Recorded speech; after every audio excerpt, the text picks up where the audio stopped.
수많은 사람들이 구급차에 실려서 들어오는 거예요. 알고 보니까 민간 예비군들이, 민간이죠. 예비군들이 훈련을 갖다가 그 인제에 있는 어느 무슨 고개에서 군용차, 민간 예비군을 태운 군용차, 뒤에 큰 넓은 군용차 있잖아요. 그런 군용차 내려오다가, 고객이 내려오다가 그만 차 두 대가 그 인제 고개에서 구르게 된 거예요. 구르면서 수십 명이 죽고 수십 명이 다쳐서 제가 입원한 그 군 혈리병원에 들어오게 됐어요. 그 중에 군인 한 명이 바로 제가 누워있는 바로 옆자리에 누워있게 되었는데, 이 친구는 그렇게 많이 다치진 않았어요. 다리에 약간의 금이 갈 정도로. 근데 이 친구가 입원한 첫날부터 계속 사시나무처럼 밟았다는 거예요.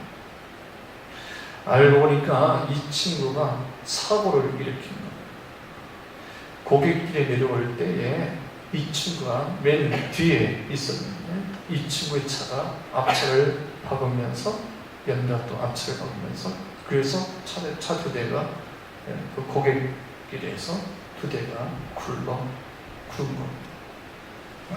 그러니까 얼마나 큰 충격을 받았겠어요. 자신 때문에 수십 명이 죽고 수십 명이 지금 병원에 입원해 있으니, 사고 난 이후에 계속해서 헌병이 와가지고, 헌병이 찾아와서 어떻게 사고가 난 거냐, 네 실수냐 하고 계속 사고의 경위를 묻는데도 계속 울기만 하고 대답을 하지 못했습니다. 그러던 중에 한 3일째 된 날에 이 운전병 친구가 속한 부대의 대대장이 병실에 방문을 했어요. 불안하여 그거는 누구도 눈을 맞추지 못하는 이 운전병 친구에게 대대장이 한참 동안 옆에서 있다가 마지막에 손을 꼭 잡고는 한마디 하는데, 제가 그 말을 들었어요. 김상병, 걱정하지 마. 걱정하지 마. 그건 네 책임이 아니야. 그건 네 책임이 아니야. 차 브레이크가 파열돼서 일어난 사고야. 그러니까 너무 신경 쓰지 말고 마음에 담지 마라. 내가 이 박 대장인지 성을 나는 이 대장이 내가 너와 항상 너와 끝까지 갈 테니 두려워하지 마라. 알았지? 이건 부탁이 아니라 명령이다 하고는 떠났습니다. 그리고 그런 일이 있은 후에 몇 시간이 되지 않아 헌병이 다시 찾아와서 물어봤어요. 어떻게 된 거냐, 사고의 경위가 뭐냐 할 때, 그 전만까지 계속 울기만 하고 사시나무처럼 벌벌 이 김상병이 그때 일어난 사고에 대해서 아주 차근차근 또박 설명을 한 겁니다. 그러자 헌병이 나가면서 그 김상병 등을 두들리면서 너무 걱정하지 마라 하고 얘기를 해줬어요. 여러분, 이 김상병이 지금 금방까지는 사시나무처럼 벌벌 떨면서 울기만 했어요.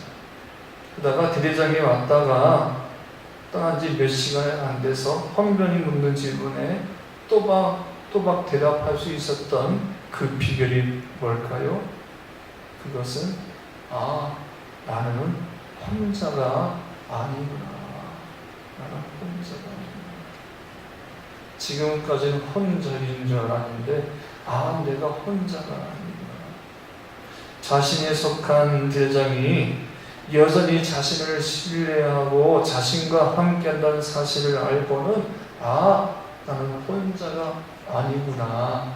그래서 또박 대답을 할 수 있었습니다. 여러분, 사람은 이렇게 그 누군가가 자신을 사랑하고 믿어주는 그 한 사람이 있으면 절망하지 않을 수 있습니다. 며칠 전에 조선일보에 서울 신남성 초등학교 조순재 선생님에 대한 기사가 났어요. 조순재 선생님. 조순재 선생님이 2010년에 반 아이들에게 지금 수학이라고 하는 산수라고 하는 초등학생 수학 문제를 풀게 했답니다. 근데 그 선생님 반에는 선천성 내성마비 장애우가 있었는데 그 학생의 이름은 박형준이에요. 이날 조순재 선생님은 오늘은 형준이가 나와서 칠판에 있는 이 수학 문제를 풀었으면 좋겠다.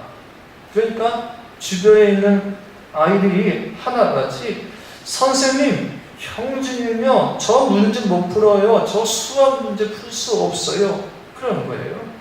그러자 이 조순재 선생님이 형준이는 못해요. 형준이는 풀 수 없어요. 한 아이들을 향하여 왜 너희들은 형준이가 풀 수 없다고 생각하냐? 형준이 할 수 있어. 형준이 풀 수 있어. 그러면서 내성마비 이 형준이를 가슴에 안더니 칠판 안에 세워서 수학 문제를 풀게 했다는 거예요. 그런데 그때 그 일로 이 형준이가 내성마비인데 이 형준이가 공부를 열심히 했어요. 반에서 1등을 하고 반장이 되고 이 친구가 올해에 서울대 수시에 들어갔다는 거예요. 기가 막히죠? 내성마비입니다. 박형준이가 서울대 수시로 박형준은 올해 수시로 서울대에 들어가게 된 그 동기에 대해서 이렇게 말을 했어요. 오늘의 내가 있게 된 것은 초등학교 선생님 조순재 선생님의 영향입니다. 아무도 장애인인 내가 할 수 없다고, 수학 문제를 풀 수 없다고 생각할 때 선생님은 믿어주었습니다. 저를 믿어주었습니다. 형준이가 왜 안 돼? 형준이는 풀 수 있어. 그때 그 선생님의 말 한마디가 나를 있게 했습니다. 라고 소감을 발표했어요. 그리스의 신화에 보면 피그말리온이라는 아주 못생긴 조각가가 있었어요. 어느 날 피그말리온은 자기가 사랑하고 싶은 이상형의 여인상을 추억을 합니다. 그리고 그 이상형의 여인상을 조각한 후에 그 여인상에게 애정을 느끼고 매일같이 그 여인상에 꽃을 선물을 해주었어요. 어느 날 지중해의 어느 섬에서 자신의 소원을 비는 축제가 있었는데 이 피그말리온이 신에게 내가 이 여인상을 사랑하니 이 여인상이 내 아내가 되게 해달라고 소원 기도를 하지요. 그 기도를 마치고 집에 들어가서 그 여인상의 손등에 입을 맞추는데 그때 놀라운 일이 벌어지는 거예요. 갑자기 그 여인상의 손등에 온기가 느끼더니 이 여인이 아름다운 여인으로 바뀌는 겁니다. 아름다운 여인. 그래서 피그말리온이 그 아름다운 여인과 결혼을 하여 아이를 낳고 잘 먹고 잘 살았다는 얘기가 있어요. 그래서 여기서 교육 심리학에 피그말리온 효과라는 말이 나오게 된 겁니다. 무슨 말이 나왔다고요? 피그말리온 효과라는 말이 나왔어요. 다 함께 시작. 타인의 기대와 관심으로 인하여 능률이 오르고 결과가 좋아지는 현상을 뭐라고 한다고요? 피그말리온. 사람이 계속해서 그 사람에 대해서 기대를 가지고 기대치를 높여주고 또 관심을 가지고 이렇게 사랑을 해주고 믿어주면 뭐가 있냐면 능률이, 그 사람의 능률이 오르고 결과가 좋아진다는 거예요. 즉 교사가 어느 학생을 가르칠 때에 그래 이 학생은 앞으로 아주 우수하고 모범장의 학생이 될 것이다. 그런 기대를 가지고 그 학생을 가르치면 정말 이 학생이 아주 우수한 학생이 된다는 것입니다. 할렐루야! 아멘, 아멘. 우리 추노동교회 선생님도 마찬가지입니다. 지금 내게 맡겨진 이 양들을, 학생들을 그냥 교회 왔다는 게 아니라 이 아이들을 정말 기대 이상이에요. 기대치를 가지고, 그래, 이 친구는 말이야 장차 한국교회에 큰 일을 행하는 믿음의 일꾼이 될 것이다. 그런 마음을 가지고 가르치면 정말 그 학생이 우수한 좋은 하나님의 일꾼이 된다는 거예요. 그래서 우리는 이 피그말리온 효과를 자성적 예언이라고 해요. 자성적 예언.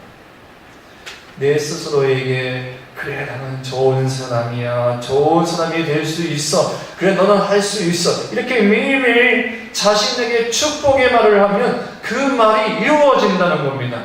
왜냐하면 우리 하나님께서는 우리 인간에게 말을 주셨어요. 언어를 주셨는데 그 언어 속에는 예언적인 힘이 있어요.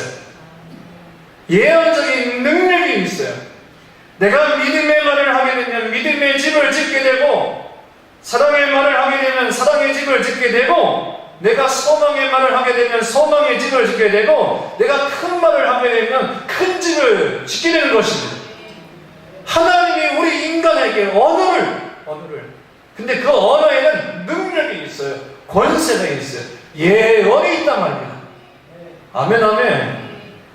오늘 본문의 말씀은 오네시모에 관한 말씀입니다. 오네시모는 본래 빌레몬의 노예 종이었습니다. 그런데 이 오네시모가 어느 날 자신의 주인의 재산을 훔쳐가지고, 물건을 훔쳐가지고, 돈을 훔쳐가지고 로마로 도망쳤어요. 근데 로마에 도망쳤는데 간수에게 붙잡혀서 감옥에 갇힌 겁니다. 어느 감옥에? 로마 감옥에 갇힌 겁니다. 근데 그 로마 감옥에 누가 있었냐면 바울이 있었어요. 사도 바울이 있었어요. 사도 바울이 로마 감옥에서 오네시모에게 복음을 전파합니다. 이때 이 오네시모가 바울 선생을 만나면서 주의 복음을 전하는 자로 초대교회에 귀하게 쓰임받는 일꾼으로 다시 태어나게 되죠. 그래서 여러분, 우리에게는 만남이 중요한 거예요. 누구를 만나느냐에 따라, 어떤 사람을 만나느냐에 따라 우리의 인생이 바뀔 수 있죠. 그래서 정채봉 시인은 우리 인생에는 크게 4가지의 만남이 있는데, 첫 번째 만남 띄워주실래요? 큰 소리로 시작. 무슨 만남? 생선 같은 만남. 근데 이 만남은 잘못된 만남이에요. 김건모의 잘못된 만남. 생선 같은 만남. 생선은 비린내가 나죠. 만나면 만날수록 비린내가 나는 아주 잘못된 만남. 이런 만남은 만나서는 안 돼요. 두 번째 만남이 있습니다. 이것도 조심해야 돼요. 시작. 무슨 만남? 꼭송이 같은 만남. 여러분, 꽃이 나는 게 얼마나 좋아요? 근데 꽃이 나는 것은 피어있을 때는 화려하고 보기 좋은데 시들면 보기 싫잖아요. 꽃송이 같은 만남, 자신에게 위로올 때는 언제든지 찾아주고 만나주고, 근데 자신이 어려울 때는, 힘들 때는 등도 안 쳐다보는 만남, 이게 꽃송이 같은 만남. 세 번째 만남이 있습니다. 세 번째 만남 시작. 어떤 만남이요? 지우개 같은 만남입니다. 여러분, 이 만남은 가장 시간이 낭비되는 아까운 만남이에요. 금방 만났다가 금방 잊혀지는 만남. 만남이 오래가지 못해요. 인사치레의 만남, 이런 만남은 지우개 같은 만남. 근데 네 번째 만남이 있습니다. 시작. 무슨 만남? 손수건 같은 만남. 이런 손수건 뭔지 아시죠? 손수건의 역할은 땀이 날 때 땀을 닦아주고, 눈물을 흘릴 때 눈물을 닦아주는 것이 손수건이잖아요. 손수건 같은 만남이라는 것은 상대가 어렵고 힘들 때, 눈물 흘릴 때 그 눈물과 그 어려움과 함께하는 만남을 손수건 같은 만남이라고 하는 거예요. 어떻게 보면 바울과 오네시모의 만남은 손수건 같은 만남이에요. 그래서 오네시모가 새 사람으로 바뀌어지는데, 우리 다 함께 골로새서 4장 9절 말씀을 다 함께 읽겠습니다. 시작. 신실하고 사랑을 받는 형제 오네시모를 함께 보내노니 그는 너희에게서 온 사람이라. 그들이 여기 일을 다 너희에게 알려주리라. 보십시오. 바울 선생이 오네시모를 골로새 교회에게 추천할 때 뭐라고 말해요? 신실하고, 빨간글씨 시작. 사랑받는 형제 오네시모. 너희라고 부르지 않았어요. 종이라고 부르지 않고 뭐라고요? 매우 신실하고 사랑받는 형제라고 불렀어요.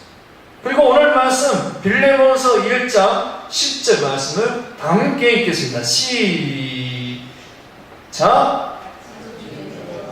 빌레몬서 1장 10절 시작. 갇힌 중에서 낳은 아들 내게 강구하노라.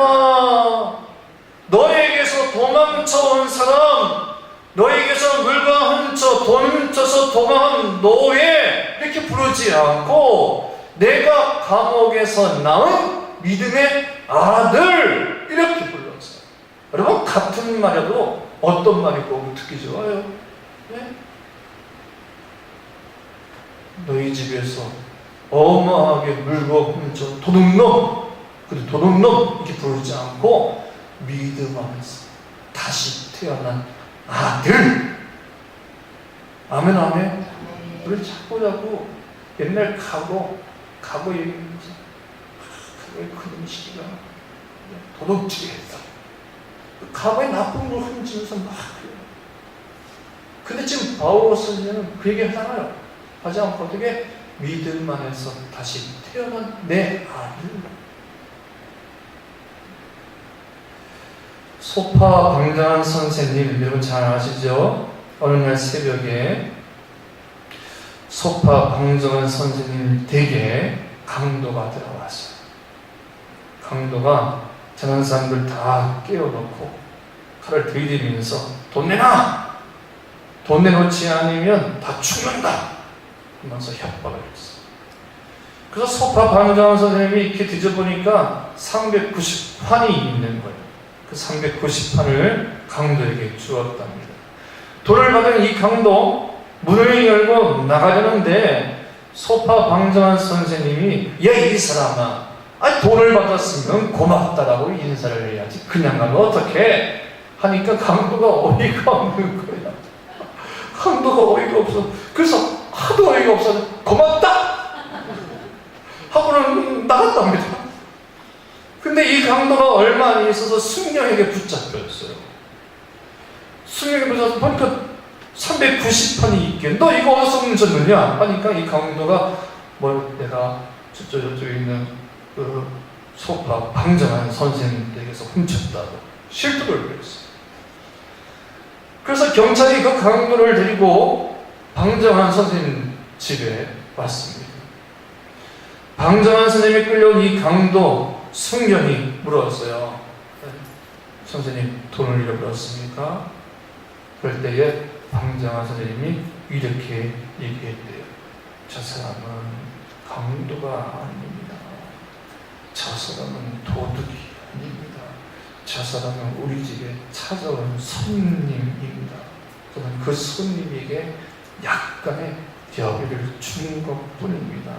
이 손님이 집 나갈 때에 고맙다까지 인사했습니다. 그런데 어떻게 강도입니까? 그래서 승려왕이 그래요 하고는 강도를 풀어줘요. 이 말에 감동을 받은 이 강도가 방장한 선생님 무릎 앞에 무릎을 꿇더니 선생님, 제가 정말 잘못했습니다.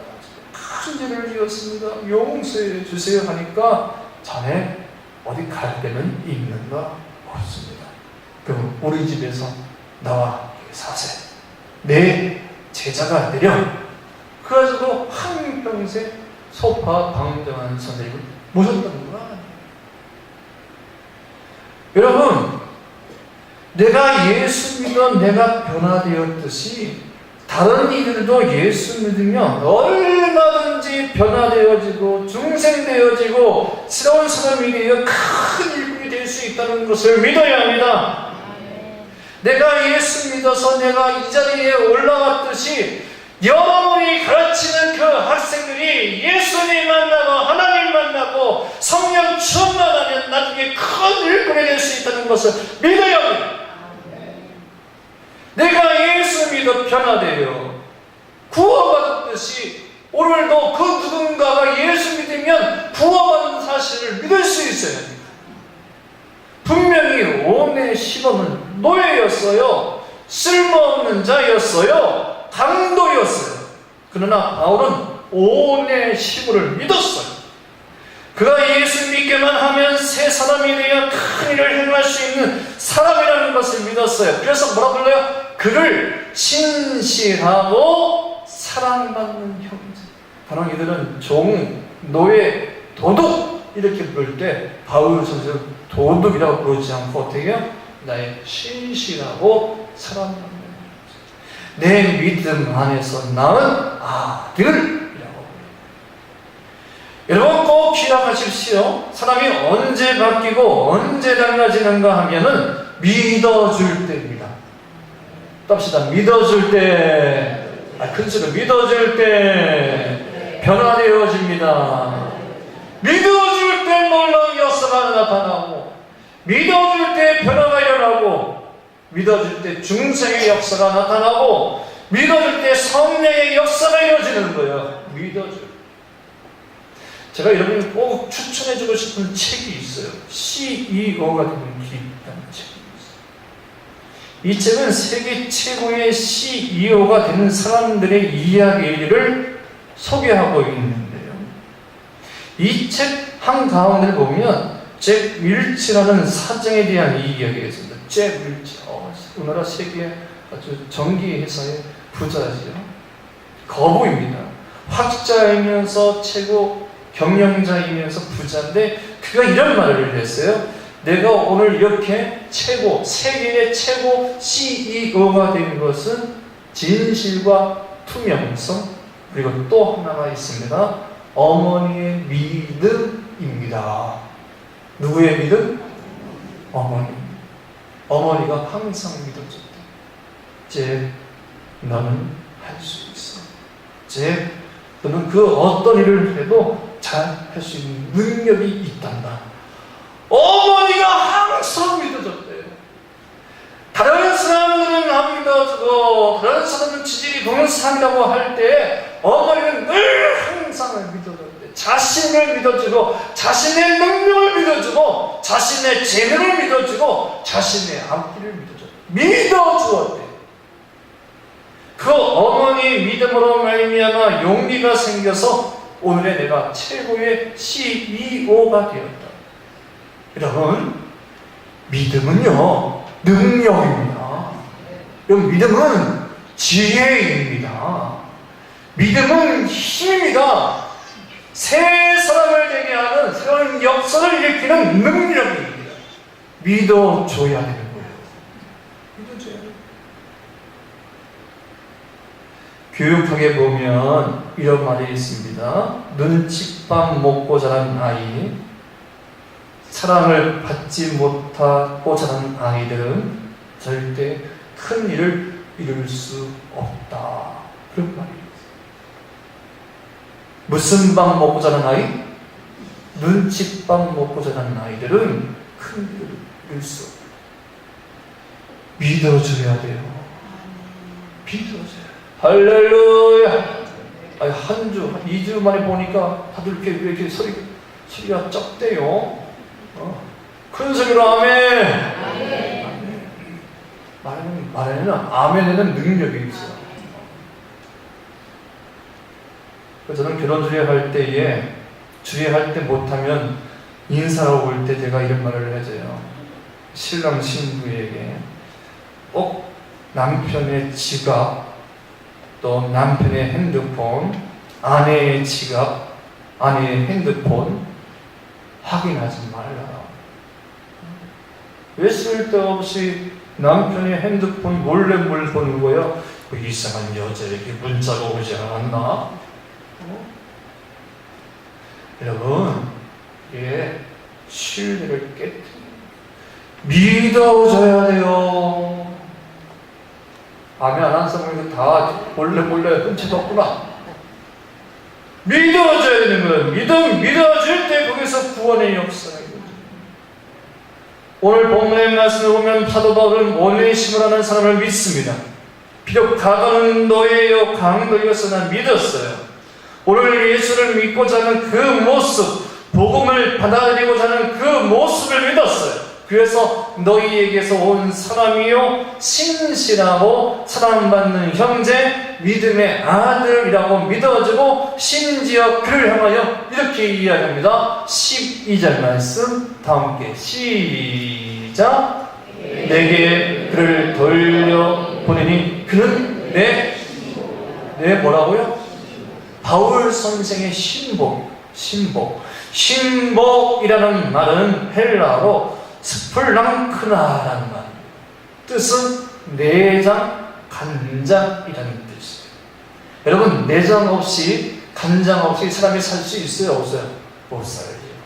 그만큼 귀한 존재, 내게 없어서는 안 될 존재, 오네시모는 내게서는 없어서는 안 돼. 내 신복이라 이렇게 얘기합니다. 이제 말씀을 정리할게요. 오늘 말씀을 좀 들어보고 기억하십시오. 오네시모는 바울을 만나기 전에는 돈의 신복이었어요. 물질의 신복이었어요. 오로지 자신의 즐거움만 추구하는 쾌락의 신복이었어요.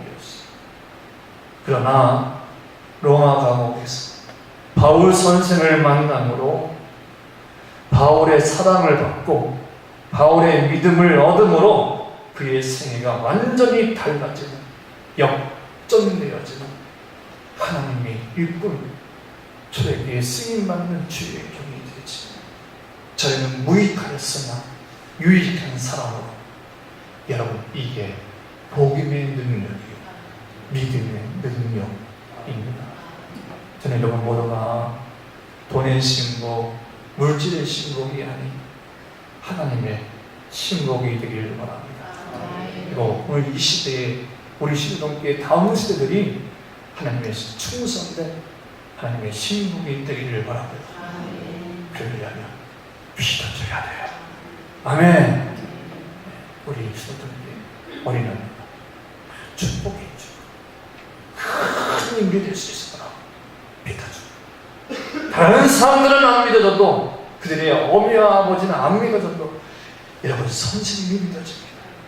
우리 아이들이 이 마지막 때에 하나님의 귀한 일꾼이 되어 한국교회를 세우는 주의 종들이 되을 줄 믿습니다. 그게 아멘. 기도하겠습니다. 하나님 아버지, 오늘 우리에게 귀한 양들을, 주의 종들을 맡겨 주었습니다.